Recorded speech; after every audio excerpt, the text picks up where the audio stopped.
was hired as a theology teacher. I still teach theology here. I've worked in campus ministry. I was a department chair, and the last 10 years, I've been the assistant principal for staff formation. Great, thank you. We also have Phil Campbell, who's going to be joining us in a few minutes. He's a graduate of Mount St. Joe, but also a soccer coach. So right now he is probably getting ready to leave the field so he can join us as our sports are just kind of getting back in swing right now. So thank you very much for introducing yourself. So we're going to start with a few panel discussions and talk about kind of throw some questions at our veteran teachers first, and then we're going to go into groups where you're going to get a chance to kind of talk about some of the questions that we gave you. So the first thing we want to throw at our panel is what features of Xaverian education have kept you teaching at your school? In other words, why have you stayed at a Xaverian school instead of moving to somewhere else? So any of you can jump in at any time. Okay, I'll jump in.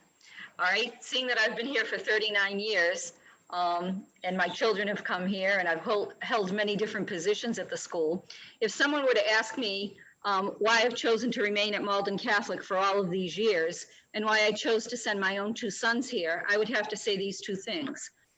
First, it's about the personal and enduring relationships that we forge, not only with our colleagues, but also with our students and their parents and guardians. I'm a strong advocate of the educational partnership that I believe must exist between schools, teachers, and families. And second, I think it's the fact that we meet our students just where they are academically, socially, spiritually, and athletically, and we bring them as far along as we possibly can. We direct them to their goals. I strongly believe that these have been two of the hallmarks of Malden Catholic and Xaverian education.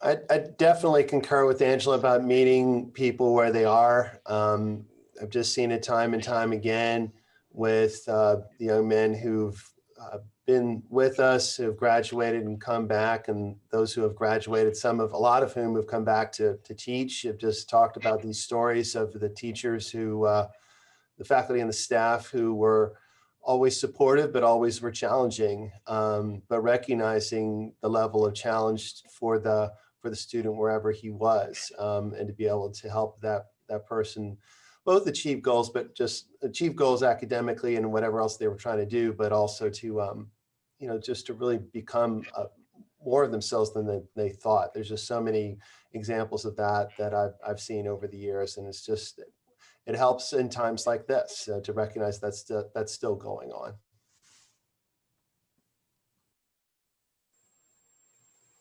It's funny, Angela and Rob, when asked this question, enduring personal relationships was the first thing that came up, and right next to that was meeting kids where they are. It's kind of ironic that we are, we use that same language. I really think for me, I think if given a choice, I came from a Palatine school, Pilate High School, when I accepted a job here at Mount St. Joe. And then as Angela, I sent my boys here. And one of the things I find it hard to articulate is the sense I got of Mount St. Joe when I came on the campus. And I couldn't quite put my finger on it at the time, only to say that I felt this sense of certainty and peace that this is where I wanted to send my son. And then having the privilege of being on the other side as a faculty member, I would have to agree with what I've just heard, that I really have always been impressed with that commitment to seeing kids, really seeing them, and keeping the goal of excellence in education, but recognizing that there's so much more to our boys and and girls in our co-ed schools than simply their accomplishments. Yeah, I think for me it's a little bit different. I think I stayed in a Xaverian Brothers sponsored school because I couldn't get a job anywhere else. I'm just kidding. So no, I would say you know, Malden Catholic's like, it's a family, you know, and now I serve on the Board of Trustees at Severian and Westwood. And I see it's exactly the same there too. So I think, you know, you hear enduring personal relationship, it's that family feel to it. It's that this doesn't feel like a job, you know, this feels like a vocation or a calling.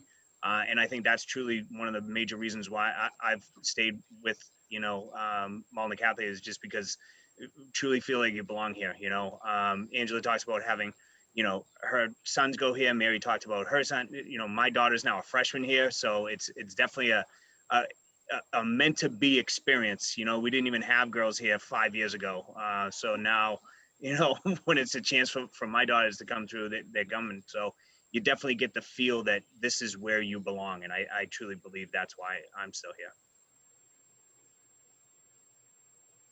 All right, thank you, panel. Time for question number 2. Over the course of your time in Xaverian education, what is one thing that you would like to share with our teachers new to the network? One piece of encouragement, piece of advice, something to look out for, something to know. Just one thing about the network that you'd like to share with your colleagues here.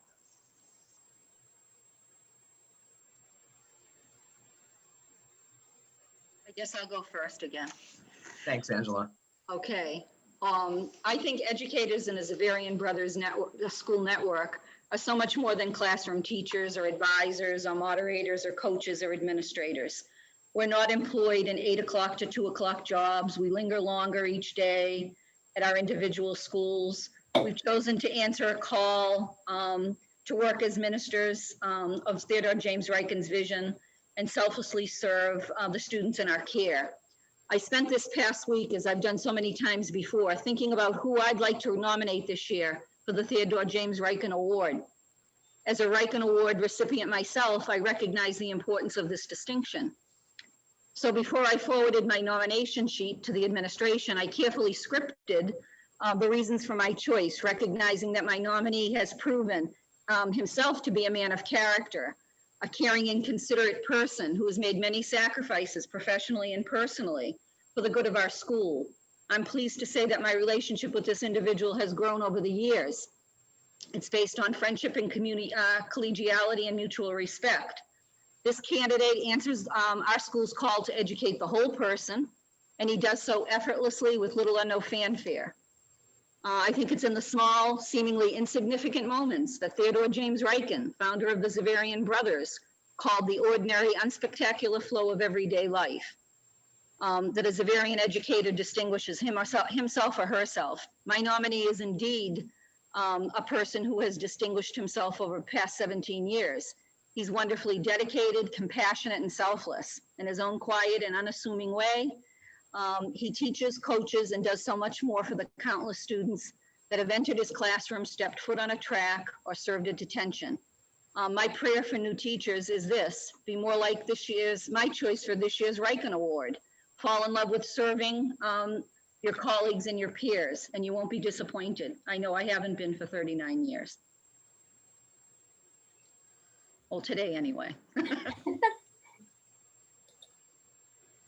I guess I've always been struck by this sense of solidarity amongst the adults who work in an individual school and then in the network. I just remember when I was a new teacher and didn't know anything, and there would be these veterans who had been there for 30 and 40 years. And yeah, they'd sometimes give me a hard time, but you know, they would always be there. Just, they knew if I was having a bad day and would be able to, without fanfare, not even just offer advice, but just offer their presence. And I think that's really important, that they offer the gift of their presence to me. And that's just something I've tried to model in my time as an educator. In my time, I've visited 6 other network schools. I've been to Brooklyn, I've been to the Boston area, and I've been to Louisville. Very different, parts of our country and different schools in a way, but there's that solidarity there just because of that common mission. I think that's really, really cool that's there. So if y'all ever get a chance to go to a different school, whether it's in your own state or or in another state. It's just a really valuable experience that I've found if you get a chance to do that. I have to say, I'm first of all a little humbled to be in the company of people who have been in the variant schools double the amount of time, at least, that I have. But at the same time, I for the new teachers, I have to say, what I think I have learned about being part of this network is the commitment to stay in touch with the Zavarian charism, and that the very fact that this exists, that this retreat exists. I was struck by that as a new teacher. I remember, you know, like I said, I came from Pilate High School. My boys had gone here, and I knew that there was this special something about it. But when I was invited as a new teacher to come to this retreat, I just remember thinking, this is awesome. That there's so much, you know, there was so much commitment to keeping alive the spirit of what the Zavarian brothers had done, that they would bring all of us together, you know. And then, you know, I, like Rob, I've also, I only knew Mount St. Joe, and then my oldest son, you know, he ended up working here and then at St. John's, and now he's at his third Zavarian school. And so he has, the son who did not want to go to Mount St. Joe and kicking and screaming now has opened up more, showed me more areas where I can see this work going and growing. And every time I meet not just the veteran teachers who I, you know, like Rob have just taken such good care of me and my colleagues. I think that it's just a powerful living thing, in my opinion, that it just keeps growing, and it's because of taking the time to do things like this. Yeah, my biggest piece of advice for teachers in the network is to get involved. So I've had a really great opportunity to see, I think, 12 out of the 13 schools I've actually visited and been to them, whether it was, you know, for networking events or it was for coaching. In lacrosse, we used to play Mount St. Joe's and St. Mary Riken and Good Counsel. And then, you know, in wrestling, we did the same thing. So it was great opportunities to see it. And the more successful teachers that I see, or people that are connected in the network, are involved outside of their primary responsibility. So if it's, you know, you're an assistant principal, you're moderating. If you're a teacher, you're a coach. It's being active, it's being visible, and it's being part of the community. It's going to the games, it's going to the meets, it's, you know, reading the highlights and congratulating the members of mock trial for doing a job well done. It's getting involved in their life outside of the classroom that makes this community different, and that's what really makes a stronger school and a successful school. So that would be my biggest advice, would be something I learned from the examples before me when I was a student, is get involved in other areas of the student's life.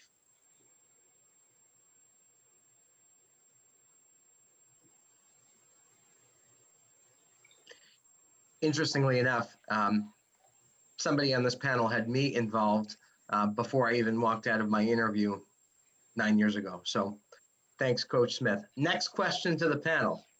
How have the Zavarian brothers and their lay colleagues, their collaborators, before you, shaped your own teaching vocation? So particularly the impact of the brothers on your life, on your vocation.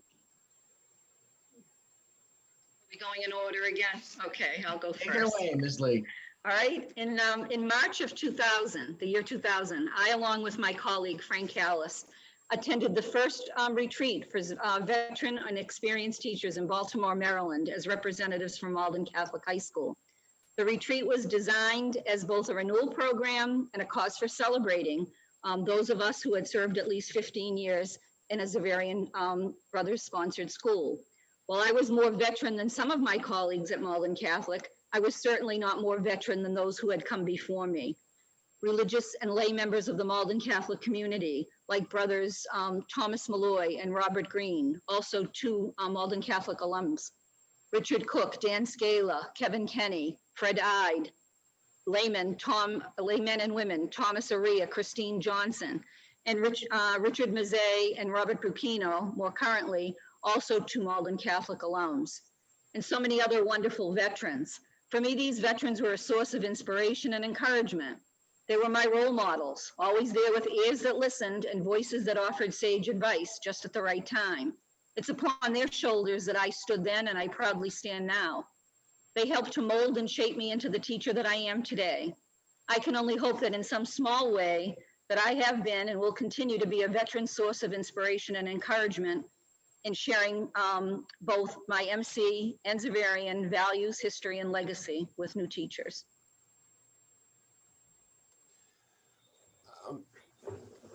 Best teachers, whether they be brothers or lay people, really had a sense of history and people who came before them, and what the brothers and again others would model before them about being in touch with the spiritual aspect of their teaching vocation, and then also of the institution in which they worked, and being able to share their stories. I mean, good teachers are good storytellers, however you do that.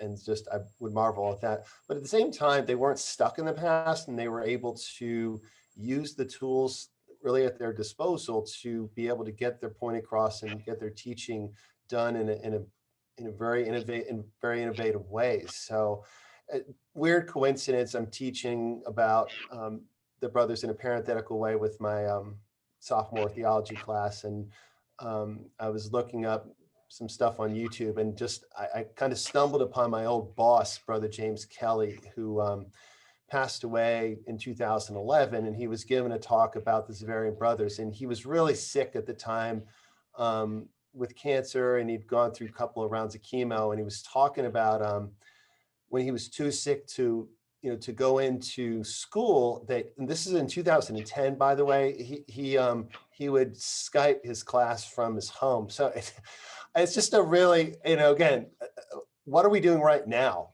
So, and what everybody does in terms of Zooming, our classes. So this guy was doing that a decade ago. So again, he brought the past to the present. He looked forward to the future. So that's what I see in Xaverian educators. So funny, Rob, because when they asked me the question, and the very first person I thought of was Brother James, because we don't have that many brothers, left, and so I think often of the privilege it was to have known him and to have had a chance to work with him for the short period of time that he died 2 years into my being here at St. Joe. But I do remember, not just what a character he was and great storyteller, but I remember his certain things that he said. And one of the things that he used to say to us quite a bit was, take care of the boys.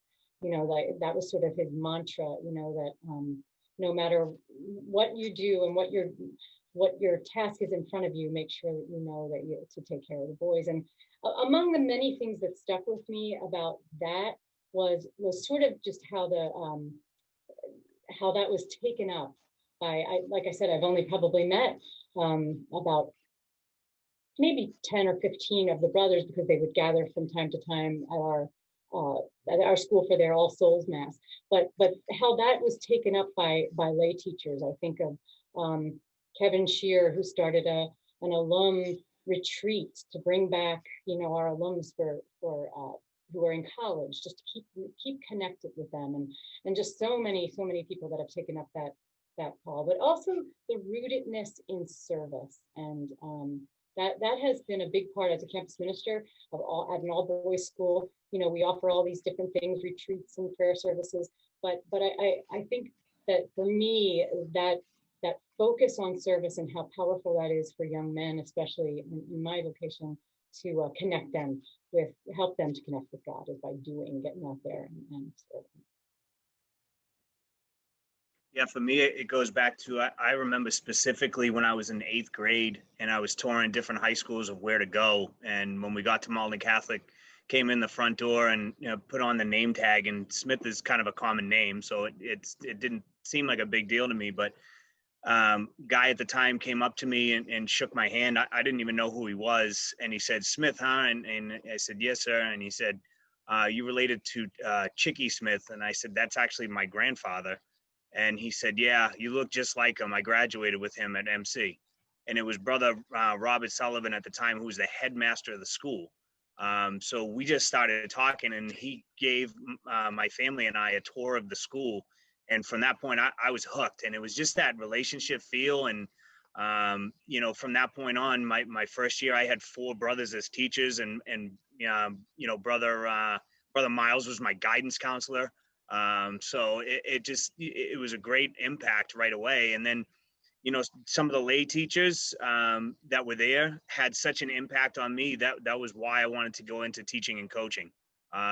It was just their impact on my life and how they treated me and how I felt as though they were mentors on how to become a man in society and give back, like that service piece that Mary's talking about. And then to come back and actually teach and coach with them, it was phenomenal. So I think, you know, once again, it was those things. It was in the classroom and it was out of the classroom, but it was how you connected as people that really had an impact for me. And that's what I try to do with our students, is try to have that kind of impact today. Thanks, Jeff. And I think the more you talk to veteran teachers on your campuses, the more you'll hear stories of brothers. I certainly third the comments on Brother James. He's the one who got me involved with XBSS and leadership. And so a lot of the people that you look to on your campuses, if they're not brothers themselves, then they were formed by brothers and are now, you know, passing that on down to you. Our last question for the panel is very specific to the now. During the time of the COVID-19 pandemic, what are some key things to remember as we continue through this unpredictable school year? Okay. I think the most important thing for all of us to remember, those like myself who have been teaching for a very long time, those who are brand new to teaching or new to teaching in a Zavarian Brothers sponsored school, and everyone in between, is this. The COVID-19 pandemic has, according to an article that we read at Malden Catholic by Dylan Huskin, the 2019 Montana Teacher of the Year, the COVID pandemic has made all of us new teachers, first-year teachers. Each of us is feeling overwhelmed, ambivalent, inadequate. While we realize there's got to be a better way to do some of the things that we're doing, we just don't know what that better way is. COVID-19 has certainly shaken our world as we know it, and nothing is certain. I think instead of focusing on all the things that we won't be able to cover in our lessons, I think if we stopped focusing on what we didn't accomplish, classes that were cut short for technical difficulties, additional demands on our time, if we stop thinking about that and remember that every challenge brings opportunities for positive growth and change. We are lifelong learners, so we need to forgive ourselves for all our shortcomings and focus on those relationships that we've been building or attempting to build with our students. Keep in mind that our relations with students are just as important as any lesson that we're ever going to teach.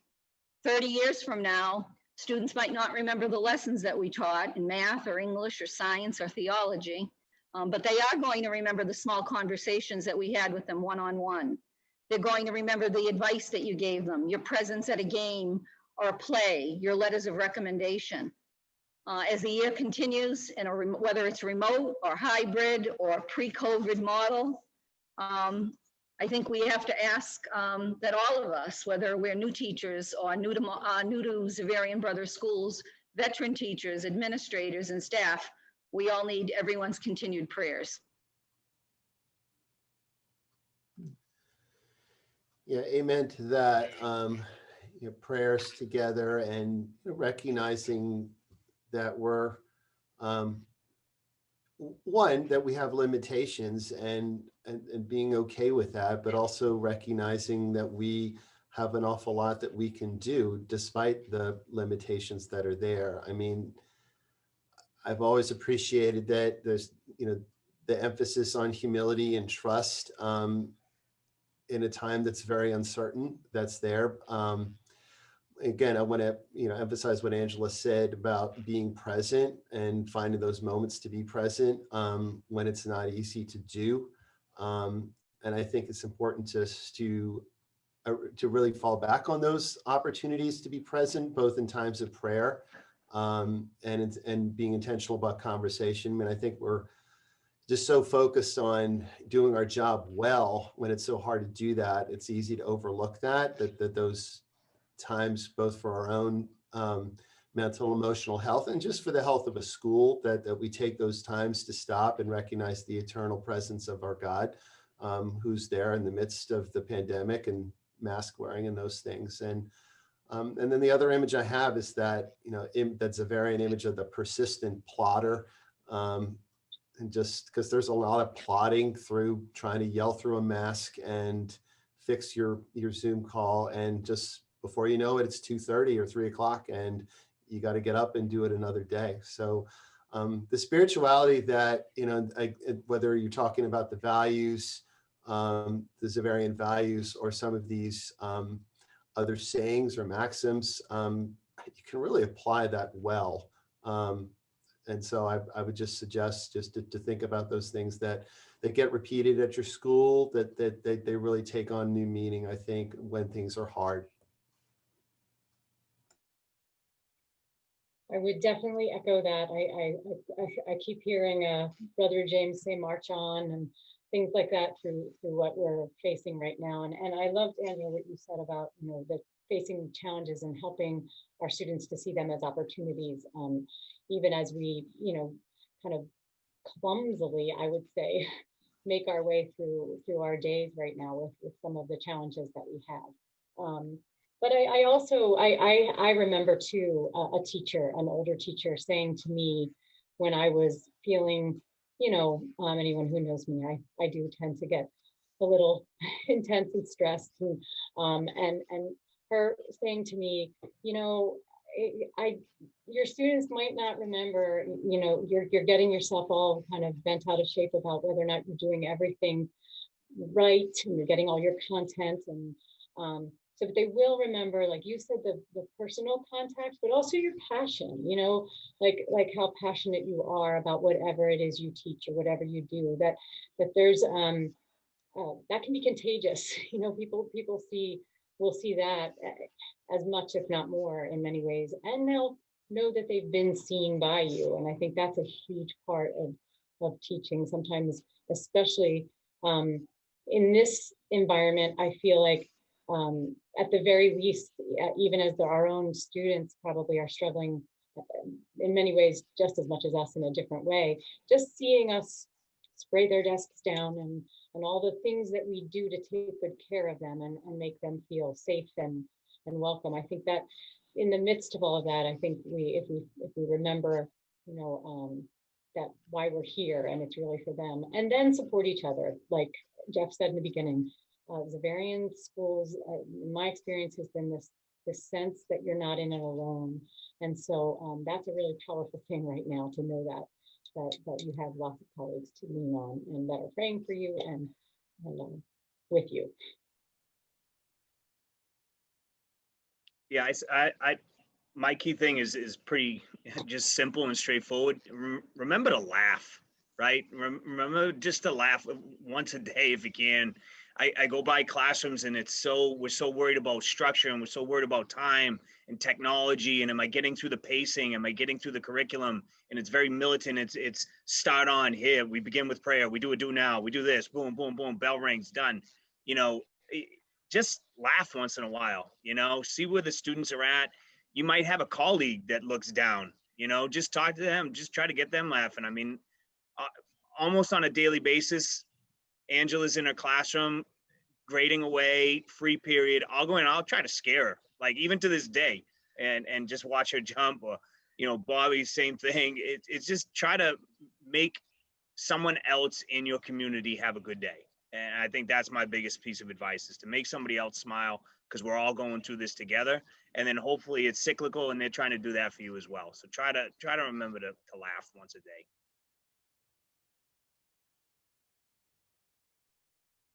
All right.